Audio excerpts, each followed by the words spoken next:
बिस्मिल्लाहिर्रहमानिर्रहीम। अस्सलामुअलैकुम। मेरे पास रोजाना एक औरत आती और कहती, मेरे घर शादी है, तुमने 1 घंटा ढोल बजाना है। यूं मैं जब उसके घर जाता तो वहां कोई भी ना होता, बस वो खुद ही दुल्हन बनकर बैठी होती और मुझे कहती, ढोल बजाओ, और अगर तुम जरा सा भी ढोल बजाते बजाते रुके तो मैं तुम्हें पैसे नहीं दूंगी।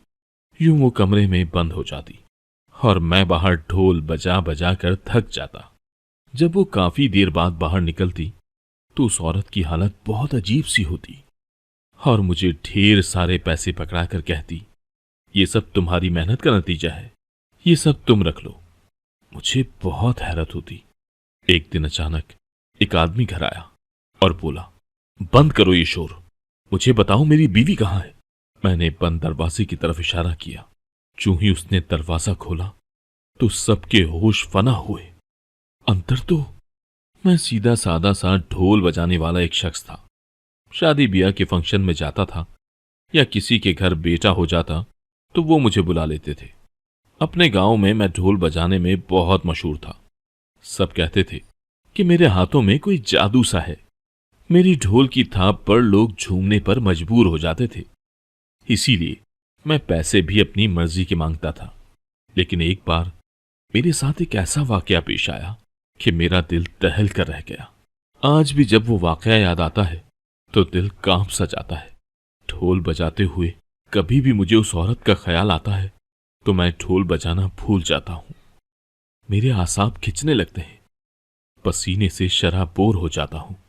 बदहवासी ऐसी तारी होती है कि मुझसे ढोल तसलसल से बज ही नहीं पाता। ये बात उन दिनों की है जब मैं गांव के चौधरी की शादी में ढोल बजाने जाता था। वो लोग अमीर कबीर थे, इसीलिए शादी से 10 दिन पहले ही उन्होंने ढोल बजवाना शुरू कर दिया था। जहां मैं ढोल बजाता था वहां मर्द हजरात ही होते थे जो मेरे ढोल की थाप पर झूमने लगते, भंगड़ा डालते। मैं घंटा भर ढोल बजाता, चौधरी खुश होकर मेरी जेब नोटों से भर देता। मैं खुश होकर घर वापस आ जाता। मुझे वहां जाते हुए अभी 3 दिन ही गुजरे थे कि वापसी पर जब मैं चौधरी के घर से पैसे लेकर बाहर निकला, चंद कदम पर मुझे अपने अकब से एक नुस्वानी आवाज सुनाई दी। मैंने गले में ढोल डाल रखा था। पलट कर देखा तो एक हसीन औरत मेरे सामने खड़ी थी। उसकी उम्र 30 के लगभग होगी। फैंसी लिबास पहने वो मुझे बड़ी सताइशी नजरों से देख रही थी। मुझसे कहने लगी, तुम्हारे हाथों में जादू है, मेरे घर भी शादी है, तुम शाम 4 बजे मेरे घर ढोल बजाने आ जाना, मैं तुम्हें इस चौधरी से दुगने पैसे दूंगी। मैं उसकी बात सुनकर हैरान से रह गया था। वो चौधरी मुझे कई हजार रुपए देता था, गांव का जमींदार था। भला वो औरत उसके मुकाबिल तो नहीं हो सकती, लेकिन बहरहाल मुझे पैसों से गर्ज था। मैंने हामी भर ली। वो ये सुनकर खिल ही उठी थी। अपने घर का पता बताकर वो दोबारा हवेली के अंदर चली गई। शायद उनके घर मेहमान आई हुई थी। चौधरी के घर मुझे ढोल बजाने 7 बजे के बाद जाना होता था, इसीलिए 4 बजे के वक्त मैं फारिग ही होता था। मैं उस औरत के बताए हुए पते पर पहुंच गया। घर के बाहर ना शामियाने लगे हुए थे, ना घर की छत पर रंग बिरंगी भंडियां, और ना ही जलते बुझते कुमकुमे। मैं समझा शायद शादी जरा सादगी से करने का इरादा होगा। फिर ये भी सोचा कि अगर शादी इतना सादा ही करनी थी तो मुझे दुगने पैसे वो कैसे दे सकती है। जहन में सवालात से उठने लगे थे। मैंने दरवाजे पर दस्तक दी तो दूसरी दस्तक पर उस औरत ने दरवाजा खोल दिया। उसे देखकर मैं कुछ मुतजब्जब सा हुआ था, क्योंकि वो खुद दुल्हन की तरह सजी हुई थी। मैं तो समझा था कि वो शादीशुदा बाल बच्चेदार होगी, लेकिन इसकी तो अपनी ही शादी थी। बहरहाल मुझे देखकर वो खुशी से चहकी थी। मुझे अंदर आने के लिए जगह दी। जब मैं अंदर दाखिल हुआ तो देखकर हैरान रह गया। ना कोई मेहमान था, ना मेरे अलावा सहन में कोई और मौजूद था। मेरे लिए ये बात कुछ हैरान कुन सी थी। वो औरत मुझसे कहने लगी, तुम ढोल बजाओ और आधे घंटे तक ये ढोल रुकना नहीं चाहिए, वरना मैं तुम्हें पैसे नहीं दूंगी। ये कहकर वो खुद एक कमरे में चली गई। मैंने ढोल बजाना शुरू कर दिया। आधा घंटा मैं मुख्तलिफ अंदाज से ढोल बजाता रहा। आधे घंटे बाद मैंने ढोल रोक दिया। वो औरत कमरे से बाहर आई और मुझे ढेर सारे नोट पकड़ा दिए, लेकिन वो बहुत बदहवास सी लग रही थी। बाल भी कुछ बिखरे हुए थे, पसीना चेहरे से बह रहा था, सांस भी फूला हुआ था। मुझसे कहने लगी, कल फिर इसी वक्त यहां पहुंच जाना। मैं पैसे लेकर चला आया, लेकिन घर आकर भी मेरा जहन उस औरत के बारे में ही सोचता रहा। अजीब सी बात थी, घर में मुझे कोई भी दूसरा नफूस नजर नहीं आया था और ना ही किसी की आवाज मुझे सुनाई दी थी। फिर मैंने सोचा कि मुझे इस बात से क्या मतलब, मुझे तो अच्छी रकम मिल रही है और मेरे लिए यही काफी है। मैं जितना खुद को उस सोच से छुटकारा देना चाहता, उतना ही वो मेरे हवासों पर सवार सी होने लगी थी। अगले रोज भी मैं उसके घर पहुंच गया। उसे फिर दुल्हन के लिबास में देखकर मुझे हैरत का झटका लगा था कि अगर इसकी शादी कल हो गई थी तो ये आज दुल्हन बनी क्यों बैठी थी। मैं अंदर दाखिल हुआ, सहन फिर खाली था। मैं ढोल बजाने लगा। आज भी वो ही सब हुआ था। जब वो कमरे से बाहर आई तो बिखरे से होलिये में थी। मुझे पैसे पकड़ा दिए और दोबारा से आने को कहा। मुझे अब उस औरत के बारे में तशवीश सी होने लगी थी। मैंने उसके घर से बाहर निकलकर आते जाते मुसाफिरों से पूछा कि ये औरत कौन है। जो जवाब उन्होंने मुझे दिया, मैं चकरा कर रह गया था। घर पहुंचते पहुंचते भी मेरी सोच का मरकज वो औरत ही बनी रही। जो खबर मैं सुनकर आ रहा था, उसने मेरी भूख तक उड़ाकर रख दी थी। मैंने बस बमुश्किल चंद निवाले लिए और रोटी वहीं छोड़ दी। तीसरे दिन मैं उस औरत के घर नहीं गया। रात को जब चौधरी साहब के घर गया तो वो औरत मुझसे झगड़ने लगी। कहने लगी, पैसे कम हैं तो मुझसे बात करते, तुम आज आए क्यों नहीं। मैं वहां जाना नहीं चाहता था, लेकिन साफ इनकार करने की हिम्मत भी नहीं हो रही थी। ये भी सच था कि मैं उसके घर जाना नहीं चाहता था। मुझे ये मालूम हुआ था कि वो औरत शादीशुदा है और उसका शौहर काम के सिलसिले में गांव से बाहर रहता है। मैं ये सोच रहा था कि जब वो औरत शादीशुदा है तो रोज दुल्हन बनकर कमरे में क्यों जाती है और मुझे ढोल बजाने के लिए क्यों कहती है, और जब बाहर आती है तो उसकी बिखरी सी हालत क्यों होती है। जब उसका शौहर गांव में ही नहीं होता तो आखिर अंदर उसके साथ कौन होता है। मैंने उसे ना कहा, ना ही इनकार किया और अपने घर आ गया। पूरी रात मैंने करवटें बदलते हुए गुजारी। दिन भर मेरी बेचैनी बढ़ती रही। मैं ये मुसम्मम इरादा बांध चुका था कि उस औरत के घर नहीं जाऊंगा, लेकिन न जाने क्यों जैसे जैसे 4 बजे का वक्त करीब आने लगा, मेरा दिल इख्तियार से बाहर होने लगा। ना चाहते हुए भी उसके घर के दरवाजे तक पहुंच गया। दरवाजे की पहली दस्तक पर ही दरवाजा खुल गया था। आज भी वो दुल्हन बनी हुई थी, वही सुर्ख लिबास पहने तैयार थी, सजी संवरी सी। मुझे ढोल बजाने का कहकर वो कमरे में चली गई और दरवाजा बंद हो चुका था। मैंने ढोल बजाना शुरू कर दिया, लेकिन आज मैं ढोल ठीक से नहीं बजा पा रहा था। यूं समझे कि मेरी तवज्जो ढोल की उठान नहीं थी, बस उस औरत की जानिब थी। 10 मिनट बाद ही उसके कमरे का दरवाजा खुला था। गुस्से से वो मेरे पास आई, कहने लगी, तुम्हारे हाथों में दम नहीं है। उसकी आंखों में कहर भरा हुआ था, जैसे ढोल ठीक से ना बजने पर उसका कोई काम रुक गया हो। मैंने फिर से ढोल बजाना शुरू कर दिया। वो वापस कमरे में चली गई। दिन ब दिन मेरा तजस्सुस बढ़ता जा रहा था कि ये औरत कमरे में जाकर ऐसा भी क्या करती है। एक बार मैं यूं ही ढोल बजा रहा था कि मेन गेट जोर से बजने लगा। मैंने अपना ढोल रोका और दरवाजा खोल दिया। सामने एक शख्स सफेद सलवार कमीज पहने हुए खड़ा था। मुझे देखकर गुस्से से घूरने लगा। कहने लगा, मेरे घर पर क्या कर रहे हो। उसका लहजा खासा बुलंद था। मैंने कहा, मुझे तो इस घर की मालकिन ने बुलाया है ढोल बजाने के लिए, इसके मुझे पैसे मिलते हैं, लेकिन आप कौन हैं। मेरे सवाल पर वो गुस्से से बोला, मैं इस घर का मालिक हूं, मैं इस घर में रहता हूं। ये सुनकर तो मैं और भी घबरा गया था। वो अंदर दाखिल हुआ और सामने कमरे के दरवाजे को बड़ी जोर से धक्का देकर खोल दिया। सामने का मंजर देखकर तो मेरी रूह फना हो गई थी। मैं वहीं से पलटकर उनके घर से बाहर निकल गया। भागते हुए अपने घर पहुंचा।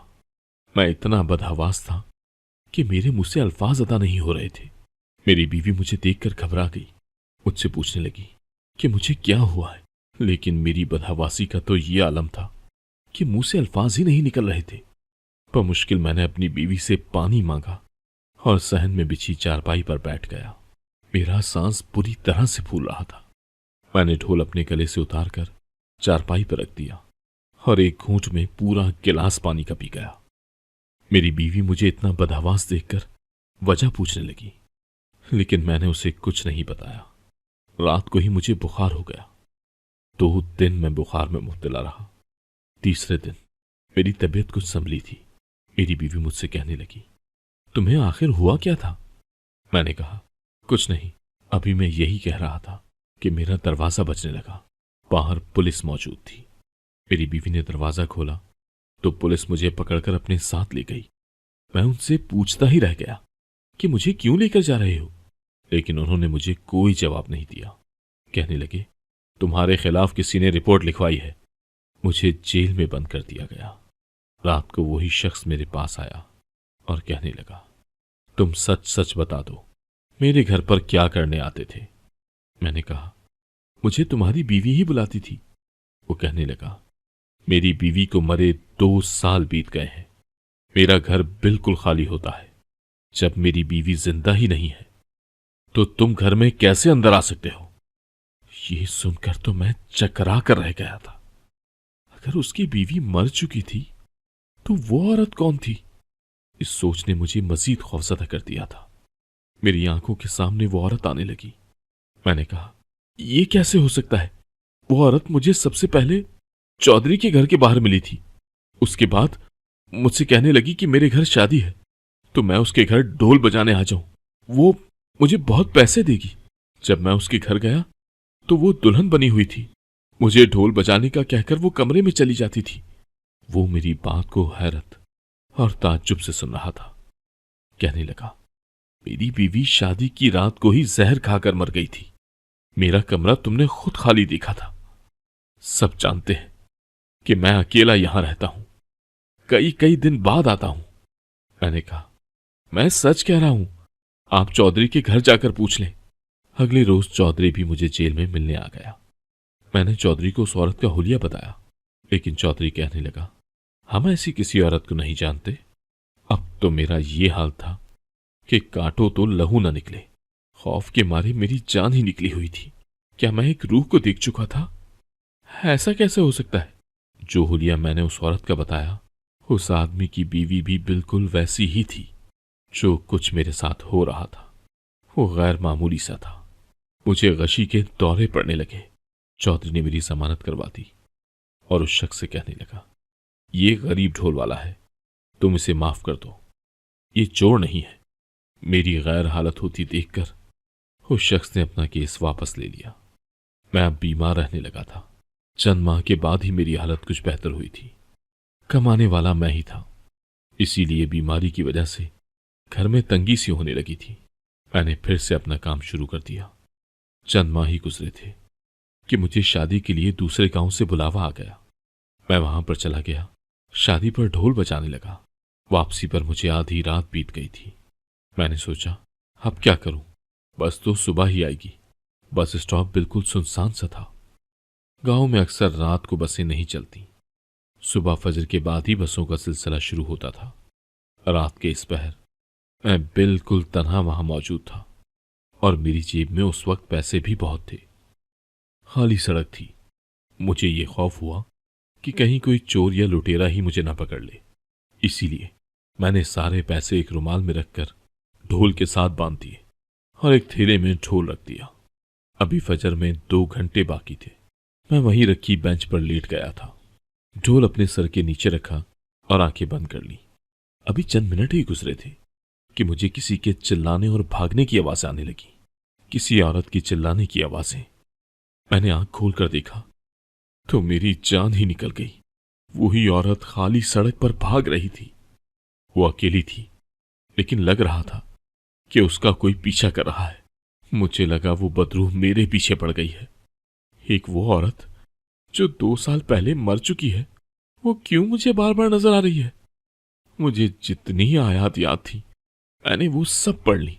इससे पहले कि वो औरत मेरे पास पहुंचती, मैं फुर्ती से बेंच के पीछे छुप गया। वो हाँफते हुए वहीं बेंच के पास ही रुक गई थी और मेरा खौफ के मारे ये आलम था कि शायद खौफ के मारे मेरी रूह ही परवास कर जाएगी। लेकिन मेरी आंखें ये देखकर फट पड़ी जब वो शख्स भी मुझे दूर से भागकर उधर ही आता हुआ नजर आया। उस शख्स को देखकर वो औरत वहां मौजूद दरख्तों की आड़ में छुप गई और वो शख्स उसके पीछे भागने लगा। इससे ज्यादा हैरत मुझे उस शख्स के हाथ में चाकू देखकर हुई। ये क्या सिलसिला था? एक तरफ तो ये शख्स कह रहा था कि इसकी ये बीवी 2 साल पहले मर चुकी है।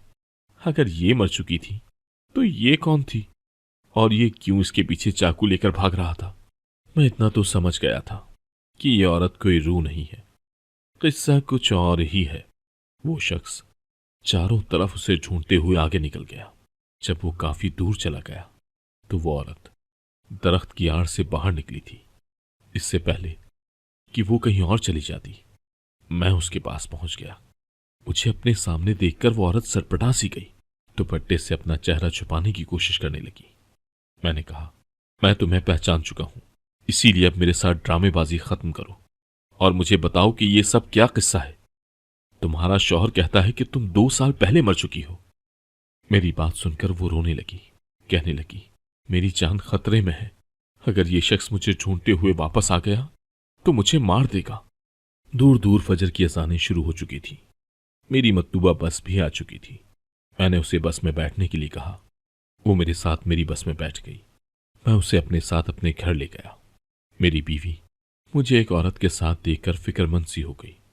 मैंने उससे कहा, परेशान होने की जरूरत नहीं है, ये एक बेसहारा है।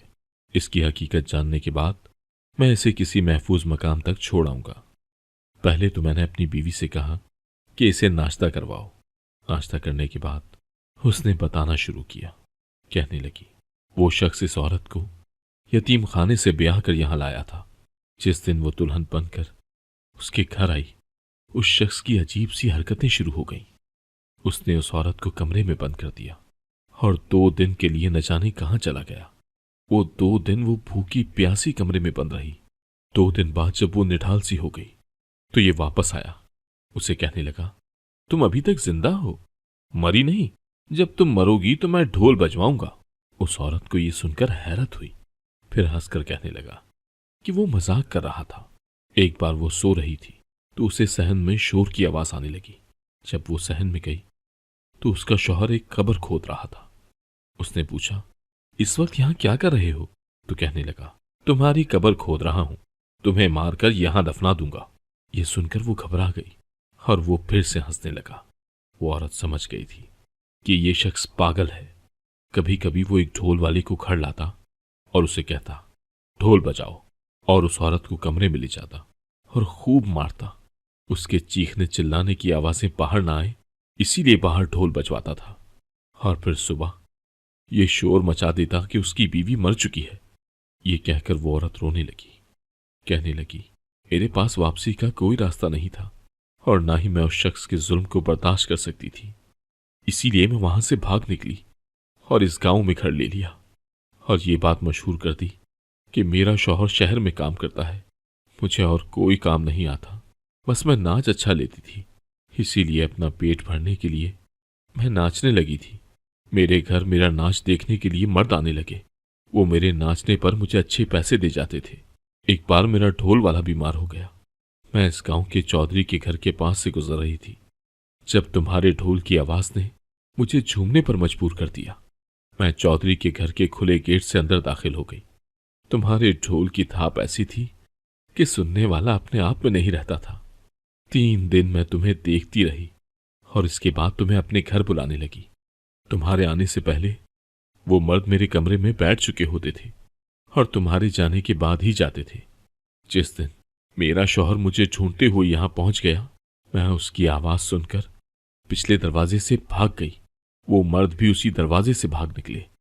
मैं वो गांव छोड़कर यहां आ गई, लेकिन न जाने ये मुझे कैसे ढूंढ लेता है। ये पागल है, ये मुझे मार डालेगा। वो रोने लगी थी। मैं उस औरत को पुलिस स्टेशन ले गया और उसके शौहर के खिलाफ FIR भी कटवाई, लेकिन वो फिर भी खौफजदा थी। चंद दिन वो मेरे घर पर ही रही। पुलिस उसके शौहर को ढूंढती रही थी, लेकिन वो नहीं मिल रहा था। एक रात हम सो रहे थे जब उस औरत के चीखने की आवाज आने लगी। वो हमारे कमरे में सोती थी और मैं और मेरी बीवी बाहर सहन में हम दोनों उठकर कमरे में गए तो वो शख्स चाकू से उस औरत के पेट पर वार कर चुका था। मैंने और मेरी बीवी ने बमुश्किल उसे काबू में करके उससे चाकू छीना। शोर और हंगामा बहुत मच चुका था, इसीलिए मोहल्ले के कई लोग जाग गए थे। मेरे साथ मिलकर गांव वालों ने उसे पुलिस के हवाले कर दिया। हम उस औरत को हॉस्पिटल ले गए। 2 दिन वो औरत जिंदगी और मौत की जंग लड़ती रही। उसके पेट पर बहुत गहरा जख्म था। उसकी जान बच गई थी। जब तक वो मुकम्मल सेहतियाब ना हो गई, मेरी बीवी ने ही उसकी खिदमत की थी। वो बार बार हमारा शुक्रिया अदा करती कि अगर हम उसकी मदद ना करते तो वो मर चुकी होती। वो शख्स ज़हनी तौर पर पागल था और अब जेल में बंद था। जब वो औरत मुकम्मल ठीक हो गई तो कहने लगी कि उसे कोई छोटा सा किराए पर घर ले दे ताकि वो दोबारा से अपनी जिंदगी को शुरू कर सके। मैंने उस औरत से कहा, बेशक तुम्हारे साथ जुल्म हुआ, लेकिन जो रास्ता तुमने इख्तियार किया वो भी गुनाह से कम नहीं। तुम मेरी बहन बनकर मेरे घर में रह सकती हो।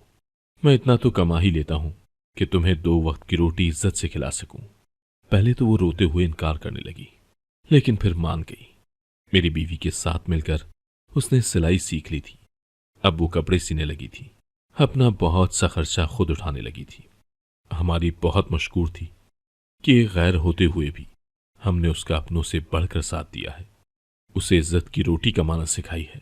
एक नीम पागल शख्स से उसकी जान छुड़वाने में उसकी मदद की है। अक्सर वो मुझसे और मेरी बीवी से कहती, कौन कहता है कि रिश्ते अगर सगे ही हों तो एहसास रखते हैं। आप लोगों से तो मेरा ऐसा कोई रिश्ता नहीं, लेकिन आप लोग मेरे लिए सगों से भी ज्यादा अहम है। अगर आपको आज की कहानी पसंद आई है तो वीडियो को जरूर लाइक कीजिएगा और अपने दोस्तों के साथ भी शेयर कीजिएगा। और हाँ, अगर आपने अभी तक हमारा चैनल सब्सक्राइब नहीं किया तो जरूर सब्सक्राइब करें। मिलते हैं कल एक नई और दिलचस्प कहानी के साथ। अल्लाह हाफिज।